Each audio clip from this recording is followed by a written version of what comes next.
বর্তমানে ইন্টারনেটে যে কেউই হঠাৎ ভাইরাল হতে পারে। অনেক সময় কোনো কারণ ছাড়াই ভাইরাল হয়ে যান অনেকেই। এমনই এক ঘটনা ঘটেছে জাপানে এক নারী সাওরি আরাকির সাথে, যিনি অনলাইনে সাও নামে পরিচিত। জাপানি সংবাদ মাধ্যম টোকিও উইকেন্ডের এক খবরে এ তথ্য জানা গেছে। এই নারী সোশ্যাল মিডিয়া প্ল্যাটফর্ম এক্সে একটি ছবি পোস্ট করেছিলেন, যেটি ৮ কোটিরও বেশি ভিউ হয়েছে। সেই ছবি ঘিরে তৈরি হয়েছে মিম, মুগ্ধতা, এমনকি মার্কিন অভিনেত্রী সিডনি সুইনের সঙ্গেও তুলনা করা হয়েছে তাকে।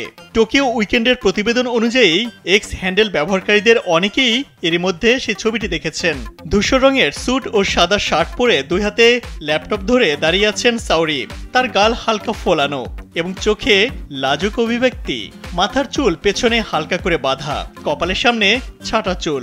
গত 25 জুলাই পোস্ট করা ছবিতে লেখা ছিল শুধুই গুড মর্নিং। ছবিটি ইতিমধ্যে ৮ কোটিরও বেশি ভিউ, 2,28,000 লাইক এবং 16,000 রিপোস্ট ও 2,500 কমেন্ট পেয়েছে। সোশ্যাল মিডিয়ায় ভাইরাল হওয়ার পর নিজেকে পরিচয় করিয়ে দিয়েছেন সাওরি আরাকি। বর্তমানে জাপানে একটি অফিসে কর্মরত আছেন তিনি। পাশাপাশি মডেল ও অভিনেত্রী হিসেবেও কাজ করছেন। 1996 সালের 13 মে জাপানের নাগাসাকি শহরে জন্মগ্রহণ করেন সাওরি।